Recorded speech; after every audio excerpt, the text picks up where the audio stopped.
देखो हम पढ़ेंगे आज कक्षा 10 का अध्याय फर्स्ट, जिसका नाम है वास्तविक संख्याएं।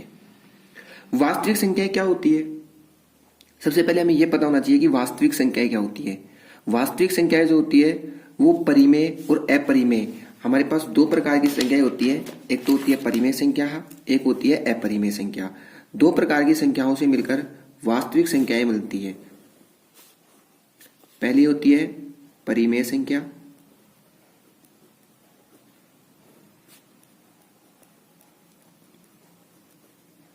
और दूसरी होती है अपरिमेय संख्या।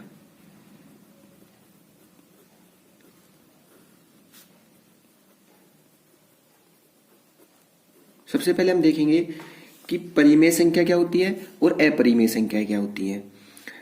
दोनों से मिलकर वास्तविक संख्याएं बनती हैं। परिमेय संख्या किसे कहते हैं? सबसे पहले हम परिमेय संख्या की परिभाषा देखेंगे और परिमेय संख्या किसे कहते हैं वो देखेंगे। तो परिमेय जो संख्या होती है वो किसे कहते हैं? ऐसी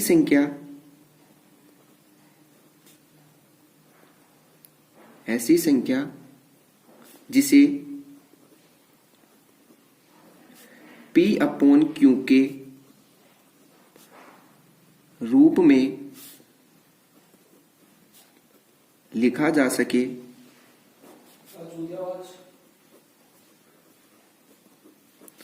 उसे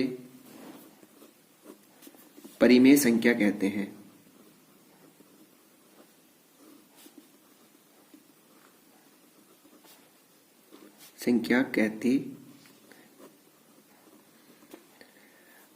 P और Q, जहां Q जो है वो नॉट इक्वल 0 होना चाहिए, अर्थात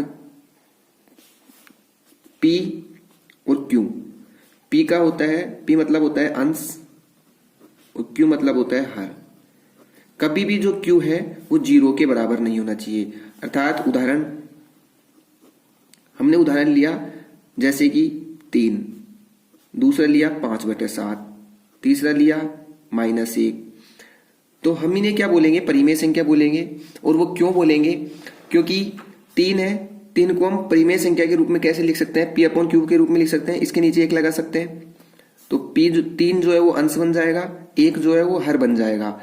इसी प्रकार 5/7 है, इसको भी हम परिमेय संख्या के रूप में लिख सकते हैं। कैसे? 5 जो है अंश बन जाएगा और 7 जो है वो हर बन जाएगा। -1 है, इसके नीचे हम 1 लगा देंगे तो ये भी -1 जो है वो P बन जाएगा और 1 जो है वो Q बन जाएगा। तो हम ऐसी संख्याएं जिन्हें P/Q के रूप में लिखा जा सके वो संख्याएं परिमेय संख्या कहलाएंगी। दूसरी संख्या आती है हमारे पास अपरिमेय संख्याएं। अपरिमेय संख्या किसे कहते हैं? ऐसी संख्या जिसे P/Q के रूप में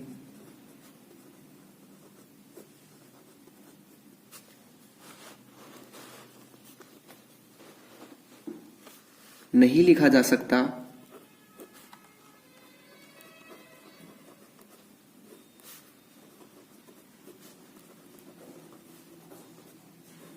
उन्हें अपरिमेय संख्याएं कहते हैं।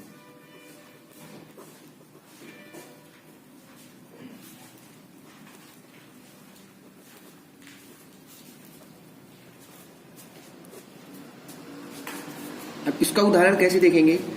हमें पता है परिमेय संख्या को तो हम P/Q के रूप में लिख सकते हैं, लेकिन P/Q के रूप में कैसी संख्याओं को हम नहीं लिख सकते? जैसे हमने कहा √2, √3, √5 हो गया। ऐसी संख्याएं हैं जिन्हें हम P/Q के रूप में नहीं लिखा जा सकता। अगर इसे लिखेंगे हम 2/√2, जैसे हमने कोई भी एक संख्या ले ली 2 और इसको P/Q के रूप में लिख दिया 2/√2। तो √2 जो है वो क्या है? इसे P/Q के रूप में लिखा जा सकता है? नहीं लिखा जा सकता। क्यों? क्योंकि यहाँ पे जो P और जो Q है वो दोनों जो संख्याएं हैं वो पूर्णांक होनी चाहिए। P भी पूर्णांक होना चाहिए और Q भी पूर्णांक होना चाहिए। अब 2 जो है वो तो पूर्णांक मिल गया, लेकिन √2 जो है वो एक पूर्णांक नहीं होता। पूर्णांक क्या होता है? पूर्णांक जो होते हैं वो होते हैं जिसमें माइनस और प्लस दोनों प्रकार की संख्याएं आती है, अर्थात 0, इधर 1, इधर 2, इधर 3, इधर 4, ऐसे इधर -1, -2, जिसमें हमने ये देखा कि √2 जो है वो कहीं से भी, यानी कि प्लस में भी अनंत तक जाएंगे और इधर माइनस में भी अनंत तक जाएंगे।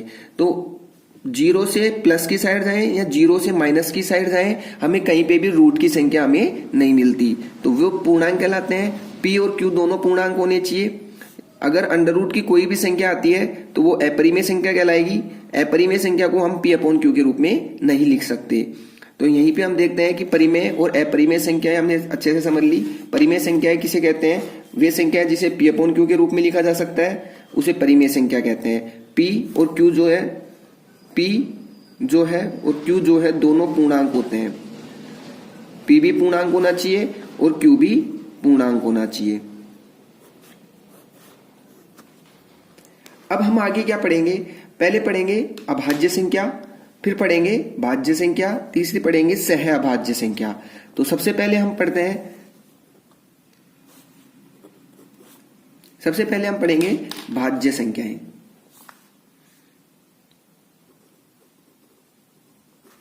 भाज्य संख्या,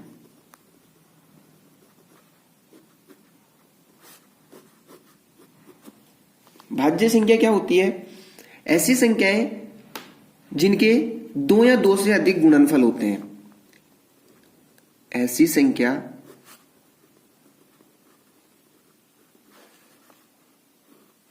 जिनके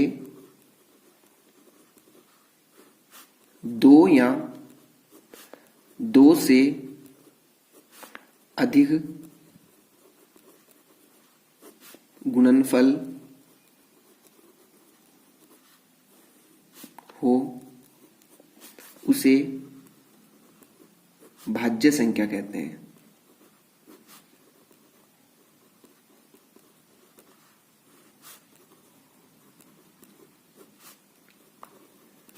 उदाहरण के लिए मैंने उदाहरण बताया, एक कोई भी उदाहरण ले सकते हैं, जैसे 12 ले लिया, 12 के बाद 15 ले ली।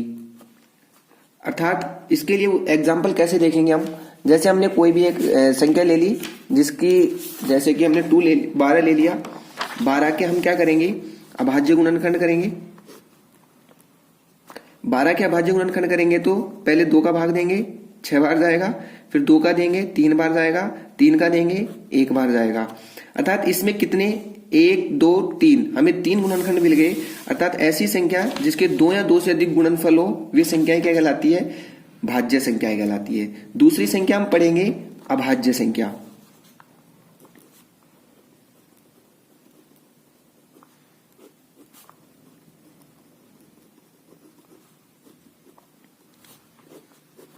अभाज्य संख्या किसे कहते हैं? ऐसी संख्या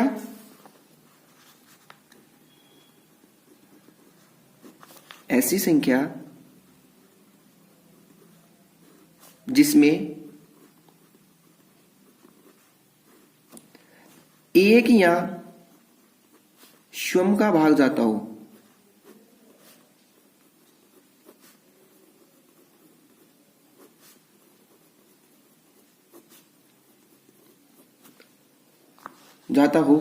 तो वह संख्या क्या कहलाती है?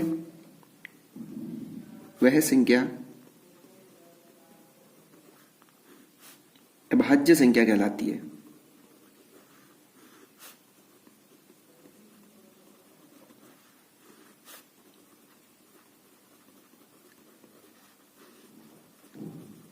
इसका उदाहरण कैसे देखेंगे हम? उदाहरण मैंने कहा, एक उदाहरण ले लिया मैंने, जैसे कोई भी 13 ले ली,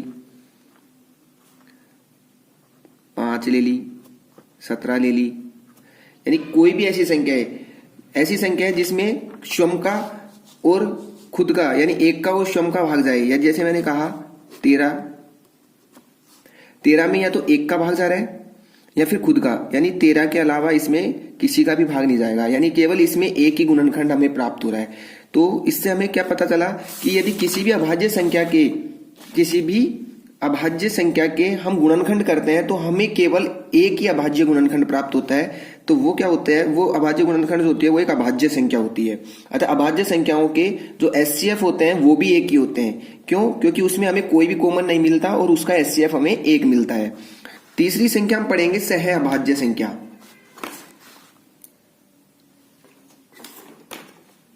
तीसरी संख्या पढ़ेंगे हम सह अभाज्य संख्या।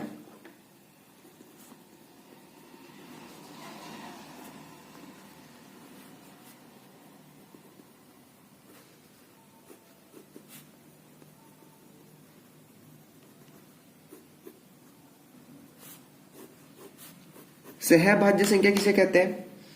ऐसी संख्या जिनका एचसीएफ एक हो। ऐसी संख्या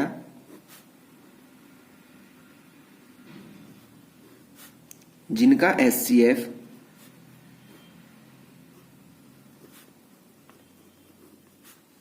एक हो, सहअभाज्य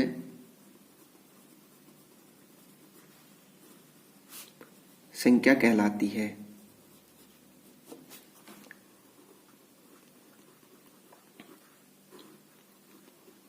उदाहरण कैसे देखेंगे इसका?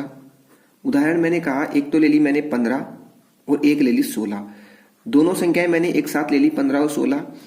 तो हमने क्या किया, 15 और 16 का क्या निकाला?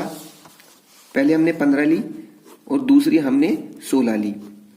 दोनों के हम क्या करेंगे, अभाज्य गुणनखंड करेंगे। 15 में सबसे पहले देखेंगे किसका भाग जाएगा, 3 का भाग जाएगा। 3 का भाग देंगे 15 में 5 बार जाएगा। 5 का भाग 5 में देंगे 1 बार जाएगा। फिर 16 में 2 का भाग देंगे, कितनी बार जाएगा, 8 बार। 2 का भाग 8 में देंगे 4 बार और 4 का भाग 2 में देंगे 2 बार और 2 का भाग 1 में देंगे 1 बार। हम क्या करेंगे, इन दोनों का एचसीएफ निकालेंगे। तो एचसीएफ ये देखेंगे कि 15 है, 15 में 3 गुणा 5 आ रहे हैं और 16 जो है इसके अभाज्य गुणनखंड मिल रहे हैं 2 गुणा 2 गुणा 2 गुणा 2। अब हम एचसीएफ निकालने के लिए क्या करते हैं कि दोनों में से कॉमन संख्या लेते हैं। इन दोनों में कोई भी कॉमन नहीं है, केवल एक इसमें से भी एक, यानी एक में एक का भाग देंगे 1 आएगा, यहाँ पे भी एक में एक का भाग देंगे 1 ही आएगा। अर्थात इसके अभाज्य गुणनखंड में केवल और केवल एक जो है वो हमें कॉमन मिल रहा है। तो इसका एचसीएफ क्या हो जाएगा, 1 हो जाएगा। तो ऐसी संख्याएं जिनका एचसीएफ हमें 1 मिलता है तो वो सहअभाज्य संख्याएं कहलाती है। तो यहाँ पे हमें 15 और 16 का हमने क्या किया, एलसीएम लिया, एचसीएफ लिया, एलसीएम नहीं एचसीएफ लिया और एचसीएफ हमारे पास क्या मिलता है, 1 मिलता है। तो ये दोनों संख्याएं क्या हो जाती है, हमारे पास सहअभाज्य संख्याएं हो जाती है। तो फर्स्ट एक्सरसाइज को पढ़ने से पहले हमें इन सब चीजों का ध्यान होना चाहिए। पहले हमें वास्तविक संख्याएं क्या होती है, वास्तविक संख्या के बाद हमें वास्तविक संख्या किनसे मिलकर बनी होती है, 2 परिमेय संख्या और अपरिमेय संख्या। वास्तविक संख्याओं के अलावा एक संख्या काल्पनिक संख्या भी होती है, लेकिन 10th क्लास में काल्पनिक संख्याओं का भी यूज नहीं किया गया।